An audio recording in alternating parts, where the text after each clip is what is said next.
Oci. Ulangi Mbak Oci, bagaimana kabarnya? Alhamdulillah. Luar biasa.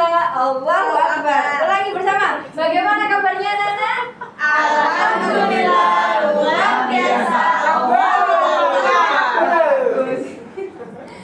Baik, sebelum dimulai pelajaran hari ini, yang angka baiknya kita awali dengan bacaan sebelum belajar.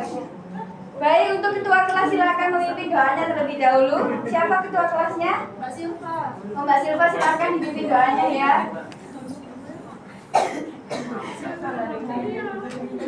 Mana Gairo? Ayo Mbak Silva. Ayo Mbak Sil.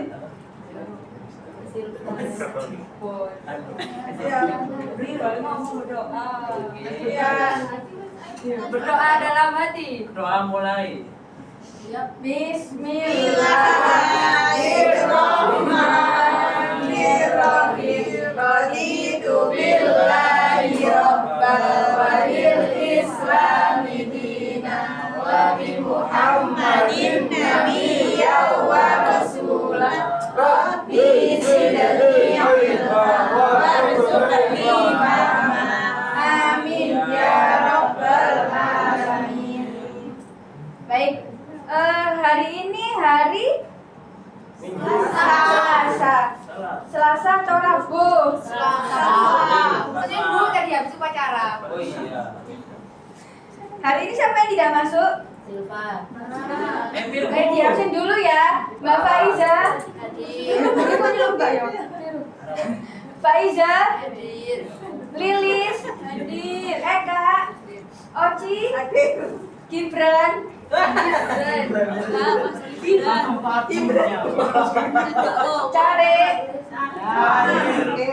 Oke, yang tidak hadir. Emir nanti- Bu. Ini ada yang belum datang ya? Ya, masih banyak kok soalnya. Nggih. Ya nanti kena hukuman sendiri.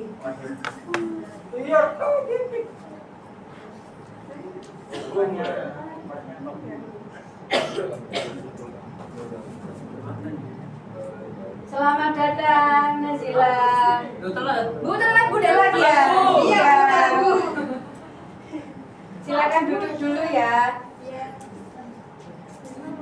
Siapa yang kemarin masih ingat pelajaran minggu kemarin? Ingat. Mana? Kemarin kan cuma pembahasannya hanya sedikit, jadi kita akan membahas tuntas di bab kedua. Ini kan ada di kelas 11 semester ganjil. Jadi hari ini kita akan membahas tentang bukti beriman, memenuhi janji, mensyukuri nikmat, memelihara lisan dan menutupi aib orang lain. Apa sih beriman itu, siapa yang tahu beriman? Percaya pada saya, Bu. Percaya pada Allah. Terus selain itu apa? Ada jawaban yang lain? Oke, kita bahas aja. Next. Rukun dan cabang iman. Rukun iman adalah 6 pilar keimanan yang menjadi dasar keyakinan seorang muslim. 6 pilar. Apa itu 6 pilar? Ada berapa? Rukun iman kan ada? 6. Apa yang pertama? Iman pada Allah. Yang kedua? Malaikat. Yang ketiga? Bermanfaat pada kitab. Yang keempat? Rasul. Yang kelima? Hari kiamat. Hari kiamat atau hari akhir. Yang kelima ya? Hari kiamat loh.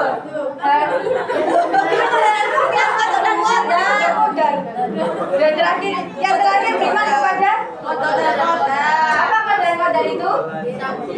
Takdir baik dan takdir buruk. Oke. Telat Bu. Dari cabang iman mencakup segala bentuk amal dan sikap yang lahir dari keimanan, seperti kejujuran, sabar, menjaga amanah, hingga perbuatan baik dalam kehidupan sehari-hari. Iman juga membutuhkan bukti yang jelas. Iman bukan hanya di lisan, tetapi harus dibuktikan dengan sikap dan perbuatan. Tanpa bukti nyata, iman hanya menjadi klaim yang kosong. Jadi iman itu harus dipraktekkan dengan baik, tidak hanya dengan ucapan, tapi harus disampaikan dengan kenyataannya. Next. Memenuhi janji. Jadi kata janji dalam bahasa Arab di sini berasal dari kata akad, atau biasanya itu ada akad nikah. Nah, itu berasal dari kata akad. Menurut berarti perjanjian atau ikatan. Perjanjian atau ikatan yang kuat. Jadi memenuhi janji merupakan kewajiban dan menjadi tanda orang itu beriman atau tidak. Siapa yang sering janji tapi mengingkari? Ya, saya, Masya Allah, jujur sekali, benar. Jadi kalau kita akan memberi janji kepada seseorang itu harus ditepati, tidak boleh mengingkari.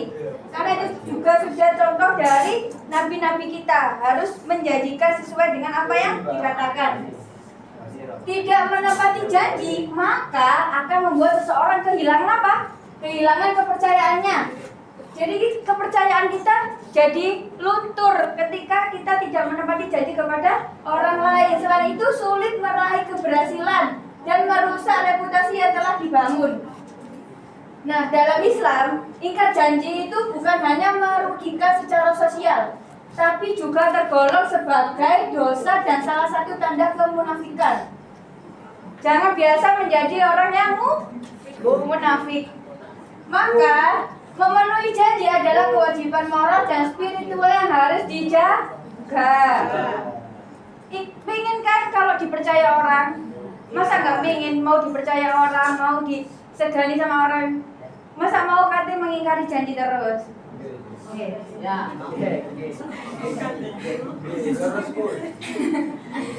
Nah, ini ada beberapa manfaat memenuhi janji. Yang pertama, mendapatkan predikat sebagai muttaqin dan menjadi sebab tergapainya sifat muttaqin sendiri. Ada dalam Quran surat Al-Imran juz 3 di ayat 76. Coba dibuka bersama.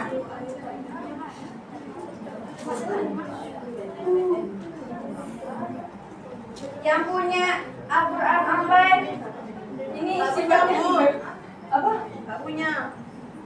Ngampung.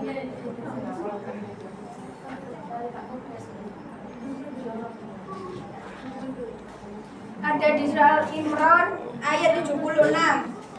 Sudah ketemu semuanya?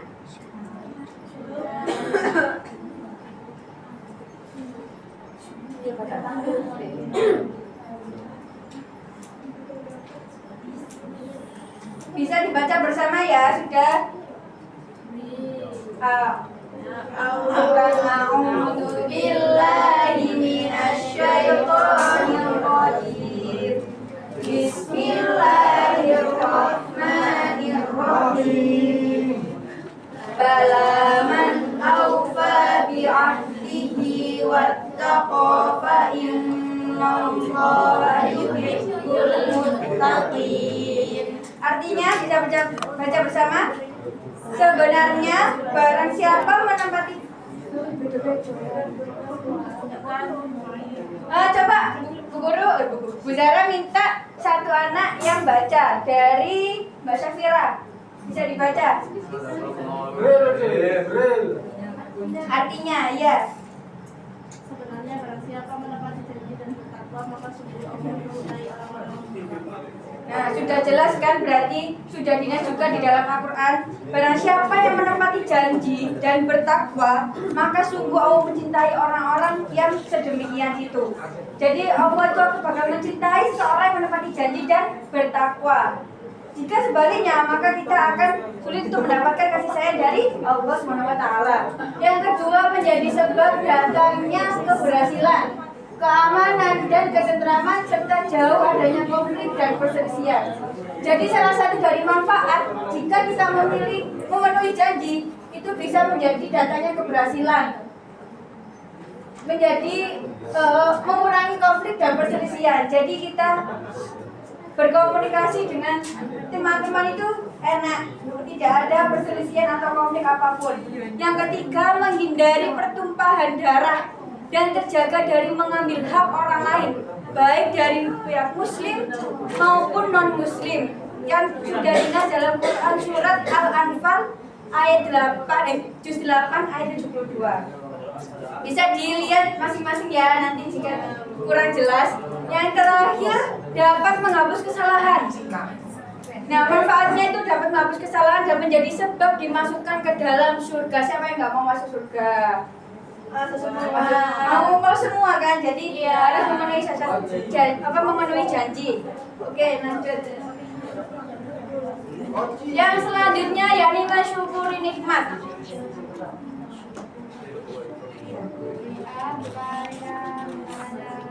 Mensyukuri nikmat di sini, syukur sendiri adalah bentuk keridhaan dan pengakuan tulus atas rahmat Allah yang diwujudkan melalui ucapan, sikap, dan perilaku.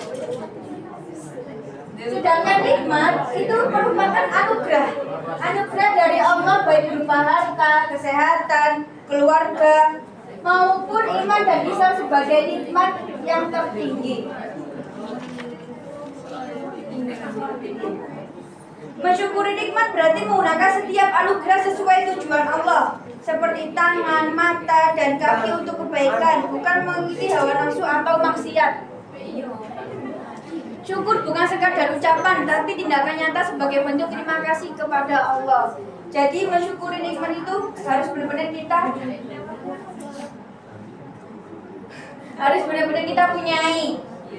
Jika kita tidak bersyukur, kita tidak akan bahagia. Karena rumusnya kebahagiaan itu harus mensyukuri apa yang ada. Betul. Kemudian ada beberapa keuntungan menjadi orang yang bersyukur. Apa saja sih? Bisa di next. Nah, ada 3 poin di sini ya. Dalam keuntungan menjadi orang bersyukur, yang pertama ada baca bersama. Lebih bahagia dan optimis. Yang kedua, jauh lebih produktif. Dan yang ketiga, manfaatnya kembali ke diri sendiri. Yang pertama ya, ini lebih bahagia dan optimis. Jadi rasa syukur itu menumbuhkan perasaan cukup dan menerima keadaan. Hal ini mengurangi stres dan rasa iri, sehingga seseorang lebih mudah merasa bahagia dan memandang hidup dengan sikap optimis. Jadi harus menghilangkan sikap pesimisnya. Orang yang bahagia dan selalu mempunyai jiwa optimis itu akan meliputi rasa syukurnya itu melebihi, berturut-turut. Yang kedua, jauh lebih produktif. Jauh lebih produktif ini bersyukurnya membantu seseorang untuk lebih fokus pada apa yang dimiliki. Jadi bukan yang belum dicapai. Ini jauh lebih produktif ini juga mendorong semangat untuk memaksimalkan potensi, sehingga aktivitas sehari-hari jadi lebih efektif dan produktif. Yang ketiga, manfaatnya kembali ke diri sendiri.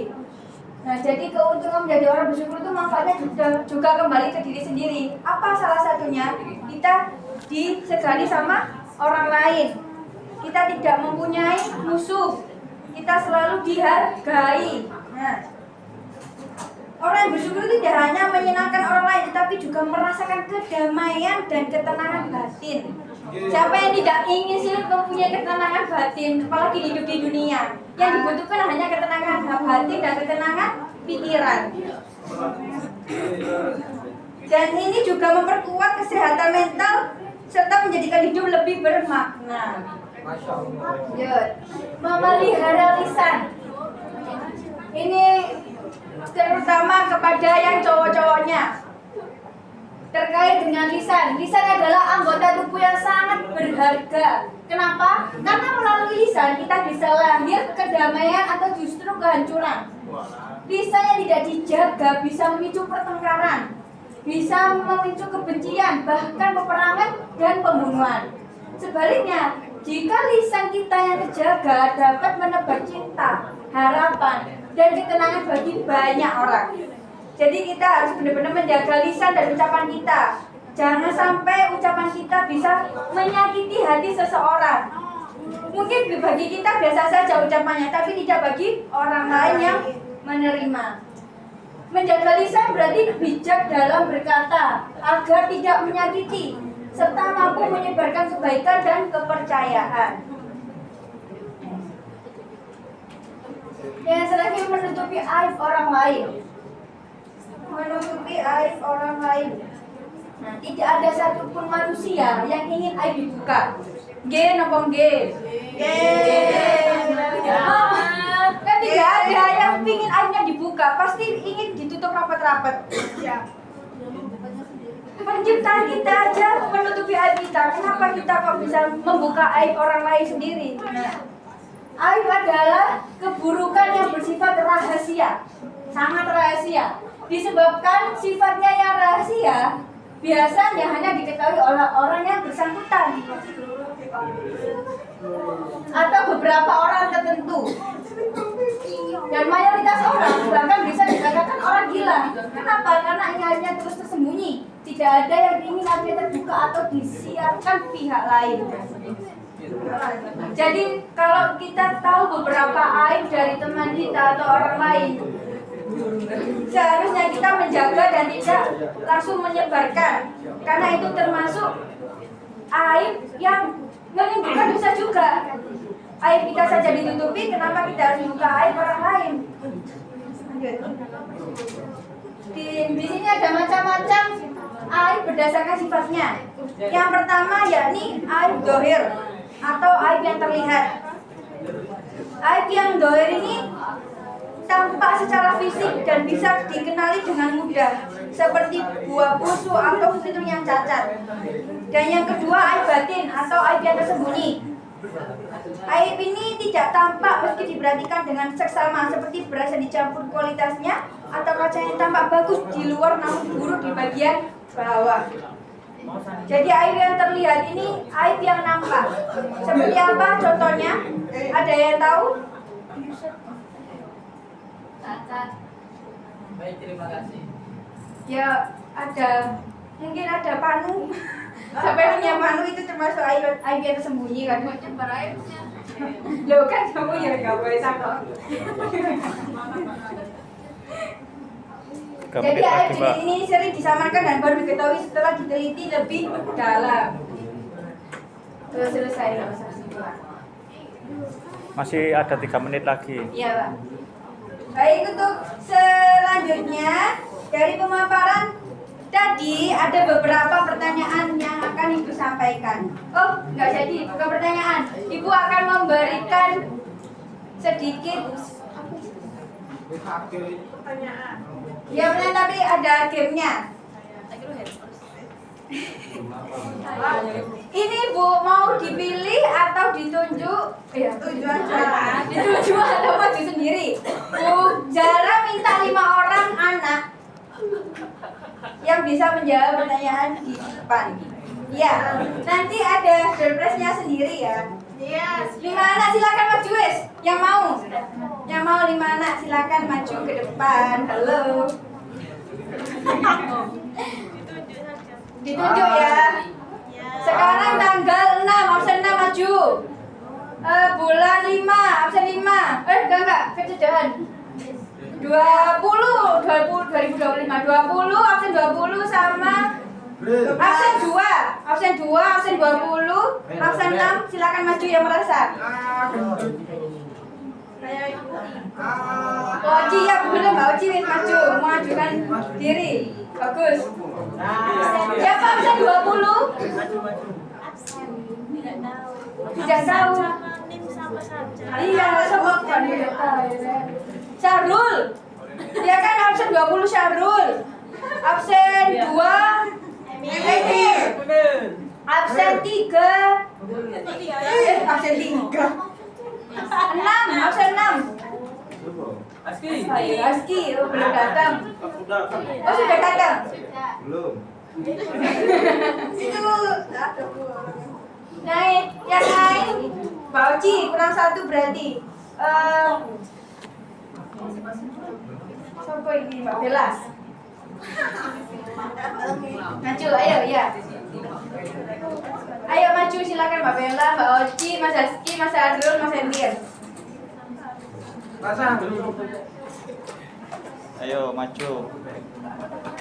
Dapat hadiah Bu ya? Dalam Pak. Ada hadiahnya ya? Iya Pak.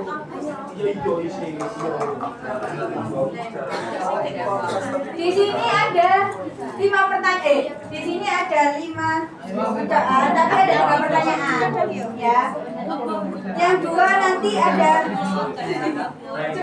kejutan. Ayo.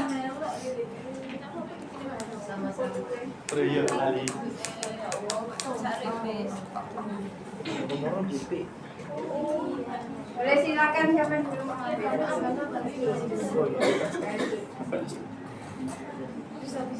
silakan diambil. Iya, rokok itu rokok deh. Rokok sungai. Bisa dilihat siapa yang mendapatkan pertanyaan? Oh, nggak ada. Ya, nggak ada. Coba lagi, terima kasih. Enggak ada. Enggak bisa. Coba lagi. Itu doang. Loh, sih. Coba lagi. Tapi karena kita mau maju, jadi dapat ini. Nah, loh, kalau di depan ya? Aduh, beri 500 juta. Berarti orang 3 dapat pertanyaan. Mbak Oci, pada dulu pertanyaannya. Rukun iman adalah 6 pilar keimanan yang menjadi dasar keyakinan Muslim.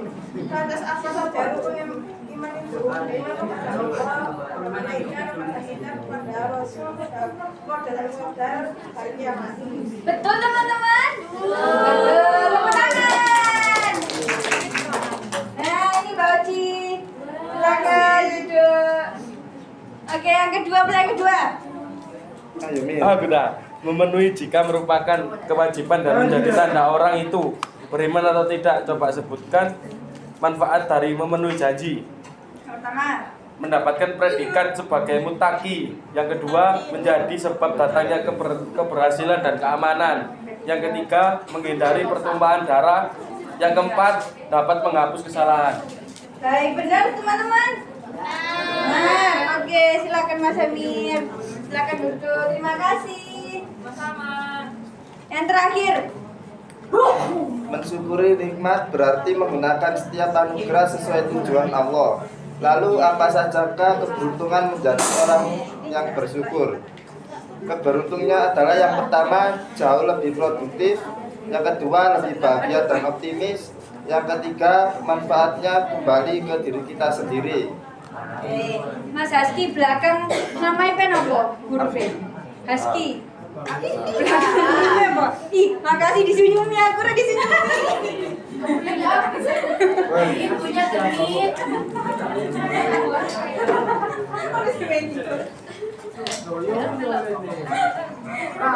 Oke, baik. Alhamdulillah, jamnya sudah mencapai pukul habis. Gimana tuh ya? Bu, sampai tuh bu, pukul habis tuh. Jamnya sudah hampir habis, jadi Bu Guru akhiri ya di sini. Semoga ilmunya tadi bermanfaat, bisa dicerna dengan baik buat teman-teman. Minggu depan kita ketemu lagi, tapi sudah ulangan ya. Ya. Disiapkan pembelajaran tadi diulang kembali, diulas kembali, dipelajari. Bu Guru akhiri, mohon maaf kalau ada kurang berkenan. Wassalamualaikum warahmatullahi wabarakatuh.